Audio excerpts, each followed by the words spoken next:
It's a beautiful day. It is so beautiful. I'm going to go home after this, take the motorcycle out. I'm going to go for a ride. I'm going to wear my mask on the motorcycle. Protects from COVID virus. Also keeps bugs out of your mouth. Works on both fronts. It is a time of high anxiety. I understand that. A lot of pressure all across the country. But even more at times of high anxiety, it's important that we stay with the facts and the truth. John Adams was defending the British at a time when the American people hated the British. Facts are stubborn things. And whatever may be our wishes, our inclinations, or dictates of our passions, they cannot alter the state of facts and evidence. Lincoln, big believer in the American people, always. Let them know the truth, and the country is safe. I love Lincoln and the wisdom and the economy of his language. Let them know the truth, and the country is safe. Here are the facts where we are right now. 8,600 total hospitalizations. That number is down. That is good news. And it's a fairly significant drop, so that is good news. The net change in hospitalizations you see is also down. That's good news. Intubations is down. That's good news. The 3-day rolling average of hospitalizations is also down. You see the curve. You see the outline of what we went through. You see how fast it went up. Reminds you how fast the infection rate can spread. Look at how fast those numbers went up. And you see how once those numbers are up, how long it takes to get them down, right? We're on the downside of the mountain. Downside of the mountain is a much more gentle slope than what we went through going up the mountain. We wish it was a steeper decline, but it's not. This is the worst number every day, is the number of deaths, 231, and you can see how slow that has come down and how painfully high it still is. This is a chart of the number of lives lost. And again, you can see how fast that infection took off and how many lives we lost. And once that infection rate is high and people are getting infected, you can see how long it takes to slow it down and reduce the number of deaths. And they're coming down at a painful, slow level of decline. The top priority for us, one of the top priorities for us, has been protecting our frontline and our essential workers. You have to remember what happened here. It all happened so fast that it's almost hard to gain perspective on it. But the frontline workers, they showed up and went to work and put their lives in danger so everyone else could stay home.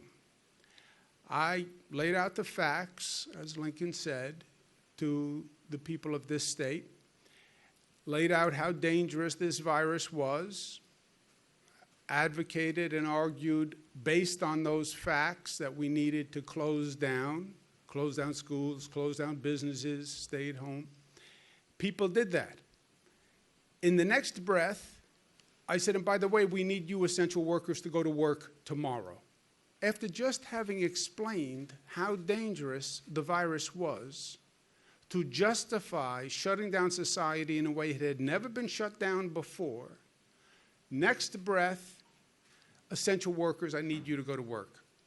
Hospital care, I need you to go to work and help people who come in with the COVID virus after we just discussed how dangerous the COVID virus was and how little we knew about the virus. Look at the courage that those frontline workers had to show. I mean, it is still amazing to me. And I just want to make sure on a human level we're doing everything that we can for them. So we've been aggressively testing the frontline workers to find out who needs help, how many people actually have been infected, and we've been working with the police and transit workers and healthcare workers. We tested 25 downstate healthcare facilities. Downstate New York is where the predominance of the virus was, over 27,000 employees. So it's a very large sample. And what we found out is really good news, and one of the few positives that I've heard in a long time. When you look at the percentage of people who have the antibodies, which means they were infected at some time in the past and they're now recovered, of the healthcare workers, in Westchester, 6.8, New York City, 12.2, Long Island, 11.1. That is about the same or lower than the infection rate among the general population. So Westchester, the infection rate among the general population is 13.8, almost 14. Westchester healthcare workers, it's about half of the rate of the general population. I mean, that is amazingly good news, right? We were afraid of what was going to happen, and the healthcare workers actually are at about the same or lower than the general population in that area.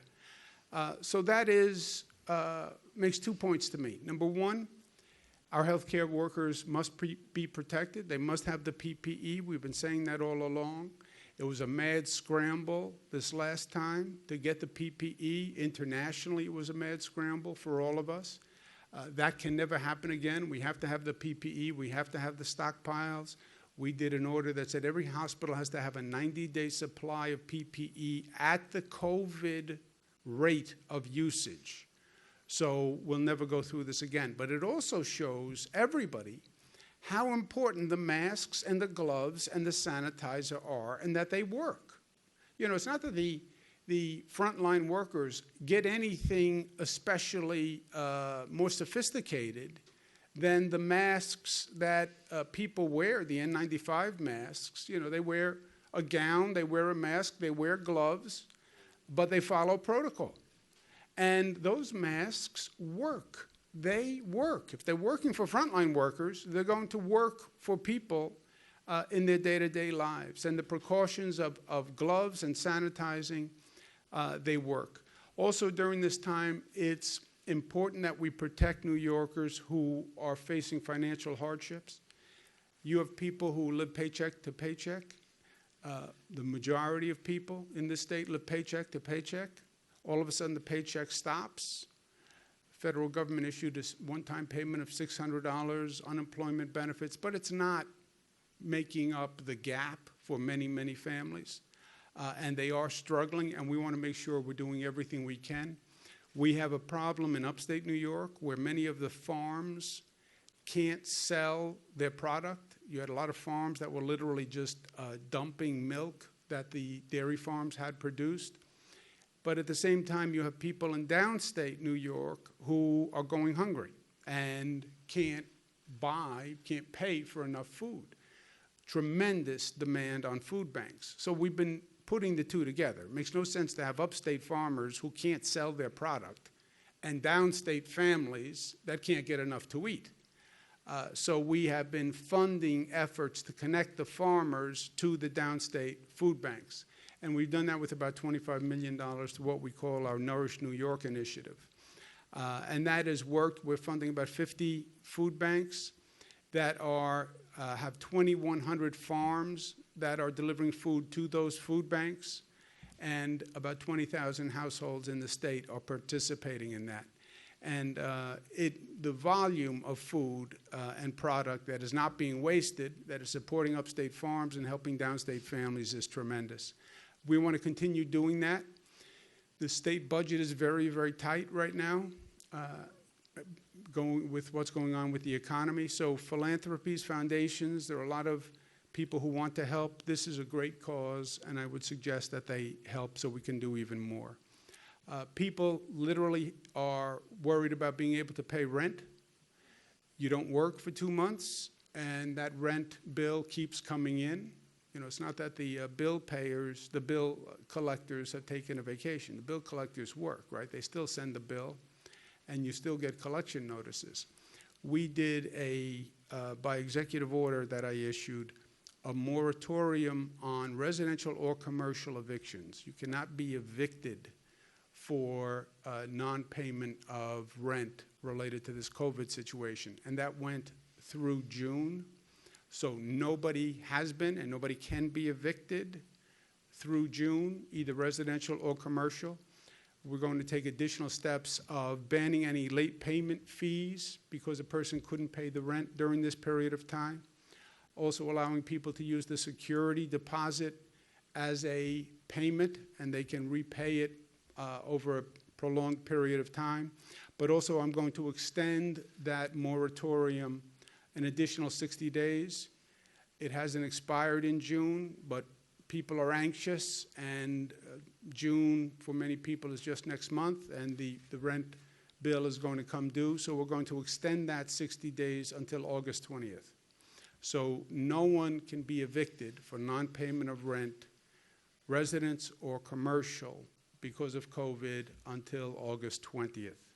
And then we'll see what happens between now and then, right? Nobody can really tell you what the future is. So that will be in place. I hope it gives families a deep breath.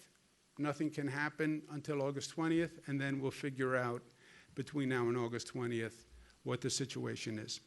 Also at this time, principles matter. And I understand the anxiety, I understand the stress, but let's remember who we are and what we're all about and what principles matter to us. People are talking about we should reopen the economy. It's more important than public health, or public health is more important than the economy. And that's the underlying argument and discussion that you're hearing going on right now. To me, it's never been a question of whether or not we reopen. It's not reopen or not reopen. You have to reopen. You don't have a choice. It's how you reopen. It's how you reopen. And to say, well, we either have to have a strong economy or protect public health, no, that's a false choice. It's not one or the other. It's both. We have to reopen, get the economy running, and we have to protect public health. I mean, this is not a situation where you can go to the American people and say, okay, how many lives are you willing to lose to reopen the economy? We don't want to lose any lives. And you start to hear these, to me, what are absurd arguments. Well, yes, if we reopen, people will die, but people were going to die anyway. Look, we are all going to die at one point. The big question is when and how, right? And the when and how matters. I understand that I'm going to die. I just don't want to die now or next week, and I don't want to die because I contracted the COVID virus unnecessarily, right? So people are going to die. Yes, we're all going to die. That is not a justification in my mind, right? It would be a novel defense. Person's before a judge, charged with murder. Did you have a gun? Yes. Did you fire the gun? Yes. Did you shoot the person? Yes. Did the person die? Yes. But the person was going to die anyway. Yeah, I know. But it was the gun that killed the person and the bullet, and you fired the gun, right?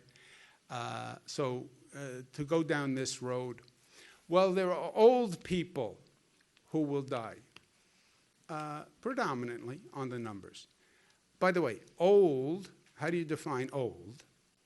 Not that old is a justification, but we looked at numbers yesterday, the number of people coming into the new cases coming into hospitals. 51 years old is where the increase starts, right? 51 to 60, 60 to 70 is the highest, 71 to 80. But 51 to 60. So 51 is not really old. I know that it's all relative, and since I am beyond that 51, it's easy for me to say. But I don't really see 51 as old when we start talking about the old people. I also think, and I do this for myself, any leader who makes a decision in this situation should be willing to participate in anything they authorize. So there is nothing that we are going to authorize or allow in this state that I myself will not be part of. You know, it's too easy to say, okay, you can go do this, but I'm going to protect myself and I'm going to stay behind the glass wall, you know. No, if all human life has the same value, if I say something is safe for New Yorkers, then I will participate in it, because if it's safe for you, it's safe for me, right? And that should be our standard going forward. And what we've been doing in New York is, look, make the decisions based on facts and data, not emotion and politics. And I understand the emotion, and I understand the anxiety and the stress, and I understand politics a little bit. But that's not the basis for making a decision. And that was, every leader has told us that in different ways. That was John Adams, that was Lincoln, that was FDR, that was Teddy Roosevelt. When my team comes to me and says, oh boy, we had a new prison break, there's a flood coming, there's a hurricane, Ebola virus, and the hair is on fire. Slow down, deep breath. Let's look at the facts. Let's understand the situation, and let's take action based on the facts. That is the way to lead. That's the way, I believe, to lead one's life. Here we have a lot of information. We have a lot of facts. We know the hospitalization rate. We know the infection rate. We know the number of deaths. We know we're taking antibody tests. We're taking diagnostic tests. We're doing tracing. Make your decisions based on the facts and the data. It sounds simple and basic, but it's more important now than ever before. And it is working for us. It is working. That's not just me saying that because I'm the governor. You look at what's happening in New York and look at what's happening in the rest of the nation. In New York, the number is coming down. And it's coming down dramatically. You take New York out of the rest of the nation's numbers, the rest of the nation is going up, and we're coming down. So what we're doing is working. And when it's working, stay the course. Quote attributed to Winston Churchill, if you're going through hell, keep going. And that's what we're doing. We're going through hell, but what we're doing is working, so we're going to keep going. Because we are New York tough, smart, disciplined, united, and loving. Questions? Yes, a question about, you began the briefing with the term like high anxiety. And what seems to really increase that is when we think about a second wave later. And you look at people who are concerned, maybe if they're diehard big city people, for the first time in their lives they're thinking, maybe I want to go to the suburbs. This individual family decision. But what do you tell folks like that? Or someone in your own family would be like, I think I'm going to leave the city and try something new. And if that becomes a trend, I'm putting it way out there, but what do you think is your advice, hope, or thoughts on a possible exodus or flight? Yeah. Look, you're right. High anxiety, emotions are high. Unfortunately, often when emotion is high, logic is low, right? Well, New York had a lot of cases. Yes. And by the way, we now know why New York had a lot of cases. It has nothing to do with New York.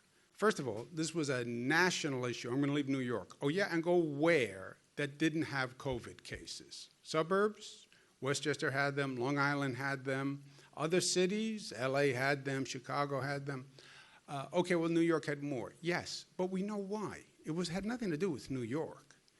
It had to do with the fact that all the experts missed a very important fact that while we were all watching China and talking about China and doing a China travel ban, the virus had already gotten on a plane in China and went to Europe and had infected people in Europe, and then people from Europe were coming to New York because that's where the flights come. 2 million people came from Europe, February, March, and nobody was stopping European travel. Nobody was screening Europeans coming in through the airports. Nobody said to New Yorkers, by the way, any European traveler, any person from Italy, from the UK, from Germany, they may have the COVID virus. Nobody said anything.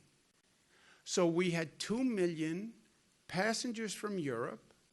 Everybody's still talking about China. We do the China travel ban. We're screening people from China. But meanwhile, it came through Europe. Millions of people came from Europe. And we had no idea. We had no idea. That's why the number of cases in New York are so high. They're now looking at people who came from Europe, came into JFK or Newark, but then took a connecting flight and went to another city. And they think the whole East Coast may have seen cases come from Europe. The China flights were going more to the West Coast. But the European flights came to the East Coast. Had nothing to do with New York. Now, once the virus is in New York, any place of density is where this virus takes off. Any place of density. So any place, you look at the meat processing plants now, right, that are in Midwest parts of the country, southern parts of the country. Well, they're a problem.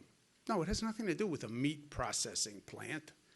Or we have a hotspot now in an agriculture facility in upstate New York. It has nothing to do with meat or agriculture. It's the density.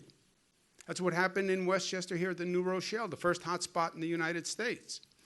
What did it have to do with New Rochelle? Nothing. It was the density. It was a person who went to a gathering with 200, 300 people. It's the density. So yes, in New York, any dense situation, a meat processing plant, an agriculture plant, city of Chicago, city of New York, once it gets into density, it's going to increase. But why here? Because of the flights from Europe, and nobody knew, and nobody told us, and nobody stopped it. Also, post 9/11, you went through this situation in New York where people asked that question. Well, maybe New York is a target. No, we weren't the only place attacked in 9/11, but it was highly impactful here. We lost a lot of lives. People said, well, maybe New York is a target. Yeah, but that lasted for a very short period of time. And look, New York then came back downtown better than ever before. And we're going to do the same thing here. You spoke about a couple of initiatives to help struggling out-of-work New Yorkers, including extending rent relief. What is your message to those New Yorkers, and who's hiring in the state? Well, we get to May 15th. May 15th is when what's called the pause, P-A-U-S-E order, the close down order expires. And then we'll look at different regions in the state by the data to see if they're in a position to start reopening, and we'll start with construction, manufacturing, et cetera. So you will see the economy start to reopen on a regional analysis, and again, not a floodgate, but it will start so we can watch what's happening and calibrate, because we don't want to see those numbers go the other way. But in the interim, look, everyone is just making do, and everyone has hardships, et cetera. We just want to make sure that those people who are most vulnerable are protected, right? And one of the greatest vulnerabilities is I'm not working, I can't pay my rent. I can't pay my rent, I can't feed my family. Okay, we have to make sure that those people are protected. Nobody can be evicted because of non-payment of rent, so let's take that issue off the table. We have to make sure everyone has food to feed their family. We're doing that through a number of ways, subsidy programs, et cetera, and last resort, these food banks that we're talking about today. But the number one issue that people talk to me about probably is rent and fear about being able to pay their rent. And this just takes that issue off the table until August 20th. Well, what happens on August 20th? You know what? I can't tell you what's going to happen 2-3 months down the road, but I can tell you whatever happens, we will handle it at the time. And that's what we've been doing with this situation all along. Literally in 2-week increments. This is unlike anything we've seen before, so I'm not going to sit here and say I have a crystal ball and I'm going to tell you what's going to happen in a month or 2 months. And anyone who tells you that, I think I would question that person seriously, because there has been no one who has gotten this right from the time it started. Take one more? Well, I don't want to take too many questions, but about the rent relief and the landlords who would say they've got to pay the mortgage. I get it. I get it. That's a trade-off. Look, none of these decisions are easy. None of these decisions are easy. And you're right. The landlord will say, okay, so now the tenant doesn't pay their rent, but I still have to pay the electric bill. I still have to pay the mortgage. That is true. That is true. And we're working on relief from the banks for the landlords also. And there are programs that the federal government's doing and the state is doing to make sure those banks also get relief so they don't have to do any foreclosures, and we stop the foreclosures on the landlords. But you're right. There is no doubt a trade-off between the tenant and the landlord. We're helping the landlords also. But on a human level, I don't want to see people and their children being evicted at this time through no fault of their own. You know, my grandfather used to say, if you have your health, we can figure out anything else. We can fix anything else. If it's about money, we'll figure it out. But you have to have your health. That's why public health versus the economy, I don't see the trade-off. We have to have our health. We should protect human life.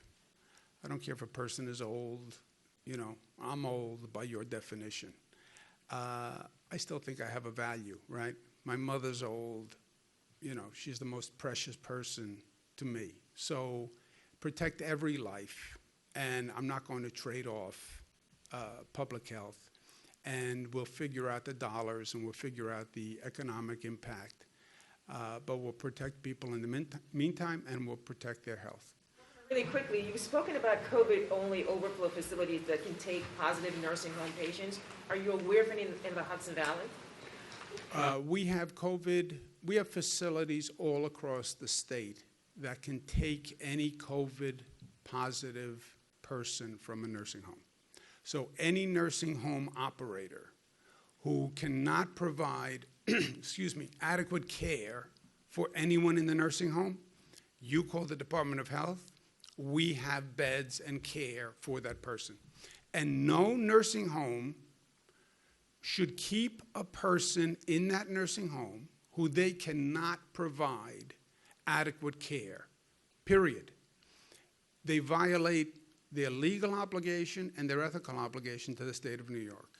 If they cannot provide care for any reason, and adequate care, they don't have enough staff, they don't have enough equipment, I don't care what it is.